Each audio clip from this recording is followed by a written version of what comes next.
guys, it's Cassidy. Welcome back to my channel. Today I'm here with a very informative video.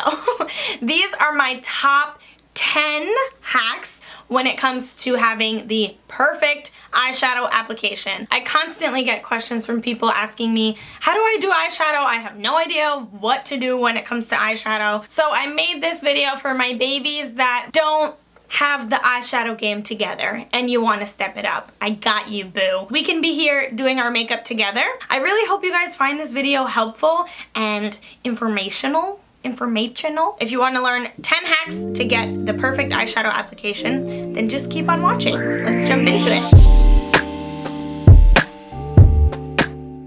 So this is my second time filming this video because I didn't like how the first one came out.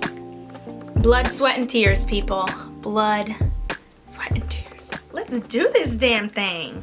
I'm gonna clean my eye boogers. I'm gonna be as informative and clear as I can in this video because for all of you guys that are beginning with eyeshadow, I really want you guys to actually get a good gist of how it is. Even if you're not gonna be doing as many steps as I'm doing in this video, I still want you to get a really good idea of just how to work with eyeshadow. Hack number 1 is to always use a primer. This is an eyeshadow primer. This is MAC's Painterly Paint Pot. What I love about this is that it has a tacky texture and your eyeshadows really stick to it. But what I love even more about this is, for me, I tend to have some veins on my eyelids, as you guys may be able to see on camera. I just have like veins going through and some darkness around my eyes. So this just completely blanks it out, and that's why I love it, because sometimes the color of my veins can kind of mess with the true color of an eyeshadow. I love to have a really blank canvas and just cover those up while priming my eyes. That way the eyeshadow colors will show up as true and as pigmented as possible. So today I am using the Morphe palette. This one is the 350 palette and I absolutely love it. It has every color you would ever need for a neutral eye. The second hack that I have for you guys is to always apply your eyeshadow before your face makeup. This has happened to me so many times where I've done an entire face of makeup, foundation, concealer, blush, contour, everything. My face is beat for the gods, and then I go in to put some eyeshadow on my eyes and the fallout just comes down onto my makeup, and it breaks my heart because then I have to grab a wipey and wipe away any makeup and just ruin my face makeup that I had already done. So what I like to do is just avoid that completely, do my eyeshadow first, and then I can grab a wipey and wipe away whatever excess has fallen underneath my eye without ruining any makeup that is on my face. Now we can jump into the eyeshadow.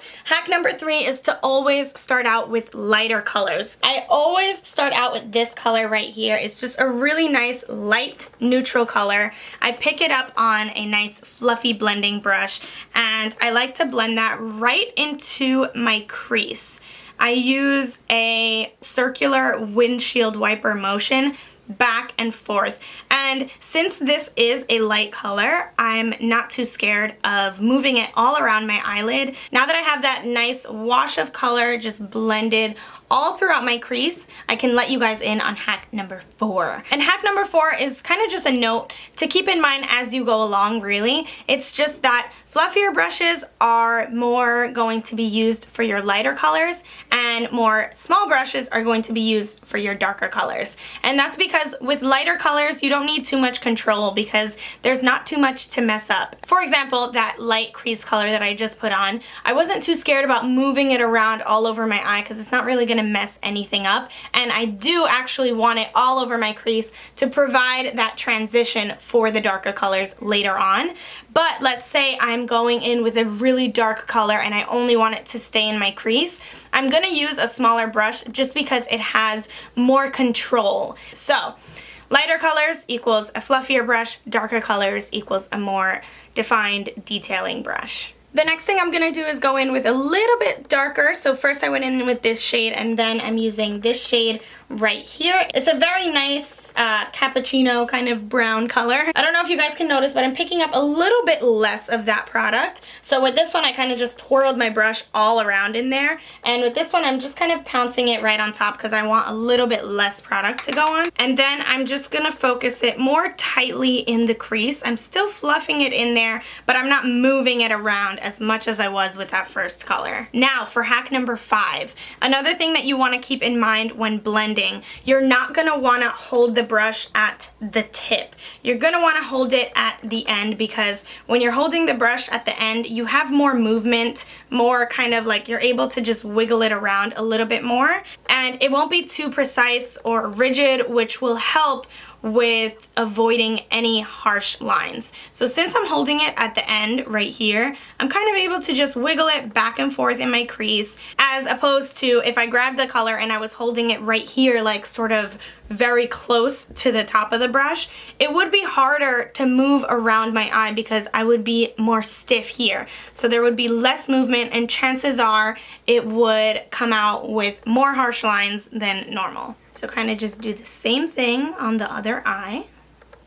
Okay, so now we can see the darker colors kind of coming together into my crease. It's up to you when it comes to exactly what look you're going for. You can keep on moving your way towards darker colors, or you can keep a nice light wash of color in your crease, and that might be good for you. As for me, for the purpose of this video, I want you guys to see all of the steps, so I'm gonna go as dark as I possibly can for this look. The next thing I'm doing is going in with an even darker color. As you can see, I have switched brushes because this one is a little bit smaller. So, like I said before, the darker colors that I use, the smaller the brush is going to be. So I'm taking this brush and I'm actually going to mix these two colors. This goes into hack number 6. When using darker eyeshadows, you're going to want to just pick up a little bit of product. You can notice I'm not moving my brush around too much in the product. I'm just kind of tapping each one, so that way I have just a little bit of product on my brush. And if it comes out too light for my liking, then I can just go right back in. But always try to use a little bit of product at a time when working with your darker shades. So now that I have this on my brush, I am just gonna really focus that on my crease, and as you can tell, I'm keeping it on the lowest part of my crease. So mainly focusing it on the outer corner, and then slightly dragging that into my crease. So with this color, I'm not moving my brush around too much. I am just keeping it right in this area in a windshield wiper motion. So just a side note, you can see the gradient on my eye. The darkest point is right there, and then you can see those lighter shadows that I first put on, really tying this look together because they provide that gradient effect like right in between these two areas of my eye. Hack number 7 is you're going to blend. Trick, blend. Blend after every single step, because you just want to avoid any possibility of having a harsh looking line. So if you blend after every single step, it will completely eliminate that factor of having any harsh lines. So I packed on that dark color and I did blend it out a little bit, but again, I'm going in with my fluffy brush, no product at all on it, and I'm just staying right above that dark color and just keeping things in my crease, just blending that out a little bit, making sure that there will absolutely be no harsh lines, because nobody wants any harsh lines unless you're doing a cut crease or something, and we're not gonna get into that right now. Now I've kind of realized that I actually do want this to be a little darker. I thought I was good right here, but I do want it to be a little darker, so I'm picking up this really nice dark chocolate color, and as you can see, I'm tapping the brush slightly, just a little bit on this color, and I'm picking that up on a Sigma E70 brush. This is just a nice, very small angled blending brush, so it's really gonna give me that control that I need to just keep that color right on the outer corner, and I can just push that right into my outer corner. As you can see, it just darkens things up just a little bit the way I want. The smallest detail makes the biggest difference. This eye looks so much more defined, and this one looks nice, but it could get a little bit more defined. So again, doing the same thing, just keeping it right on my outer corner. So I've packed the color on, and as I said in the previous step, you're going to blend after every single step. So I'm picking up this 203 Real Techniques brush. It's a little bit smaller, so it'll give me more controlled blending. So I'm just gonna blend a little bit. I'm barely touching my eye. I just wanna make sure that the very edge of those darker colors are just nice and blended in there.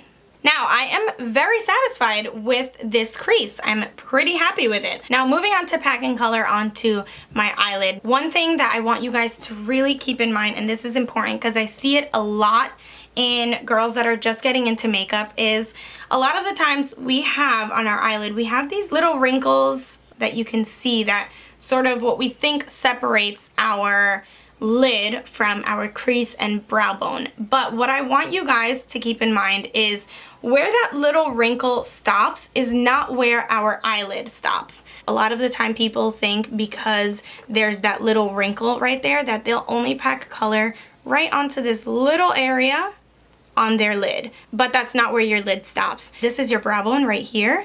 Your lid stops where your brow bone kind of sinks in. So I would say that my lid would stop right about here because that's where the actual bone of your eye stops. So it kind of sinks in right there. I'm sorry if this looks weird, but I want you guys to get a good grasp of this.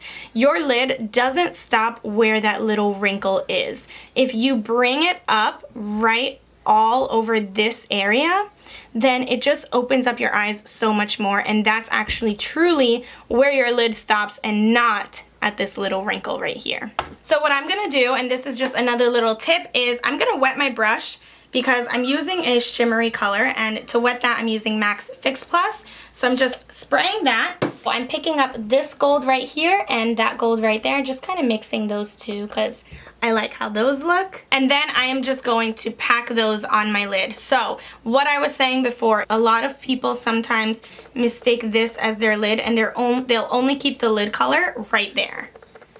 Although it doesn't look horrible, it just takes away from how much better it can look. So that is why I have that as hack number 8. I like to bring it up all the way to where I know my crease stops, because this in actuality is my entire lid. So I keep it all over there, and it just opens up my eye completely. It makes it look a lot better. Okay, so now that we have that lid color packed on just how I like it, just as I said in the earlier hack, I blend after every step. So I put that color all over my lid, and again I'm going back and blending with a very small blending brush, and I'm just gonna blend right on those outer edges to make sure there are none of those harsh lines right there. So I'm just gonna go back in that color and just really blend it right on the edge of where that eyeshadow is. Now on to hack number 9. This one's really simple, but I like to throw it in here just for a note of reference. I always take a nice light color and I highlight my brow bone and my inner tear duct just to create that lifted, youthful look. So when I put a light shimmery color on my tear duct, it makes me look very glowing and youthful. And then when I add it right under my brow bone, it makes my brows look really lifted and just adds to the overall eye look. So that's exactly what I'm gonna do here. Now, the last and final hack. I'm so happy we made it. The last thing that I have to say is mascara, lashes, and liner. Those are the 3 things that will define and pretty much complete your overall eyeshadow look. So I'm gonna add some false lashes. Not every look calls for a winged eyeliner, so today I'm not gonna do winged eyeliner, and I'm just gonna put on some mascara and false lashes, but I really do feel like those are the things that just define and complete the entire look. So I'm gonna coat my lashes right now with some mascara, and then I'm gonna go off camera and add the false lashes. And then what I'm gonna do is just finish my face makeup off. Yeah, let's see how the whole look turns out with my face makeup done and my lashes on. Alright guys, so I wanted to show you the finished look. This is it. As you can see, I did not add any winged eyeliner, but I did add these gorgeous wispy lashes. These are actually the Ardell Wispies. They're just really the perfect accent to finish off any look. So this was the completed 10 eyeshadow hacks for the absolute perfect eyeshadow application. It's a perfect neutral gold eye, great for summer. So I really hope you guys learned a lot from this video. I was really excited to do this because I've had a bunch of people asking me, what are the details? What are the secrets when it comes to applying eyeshadow? So I feel like I really dished out all of the things that I've learned over the time that I've been doing makeup. I want to thank you guys so much for taking the time out of your day to watch this video, and please don't forget to subscribe to my channel. Click the subscribe button because you know how much it means to me from the bottom of my heart. I love you guys so much, and I will see you in my next video. Bye!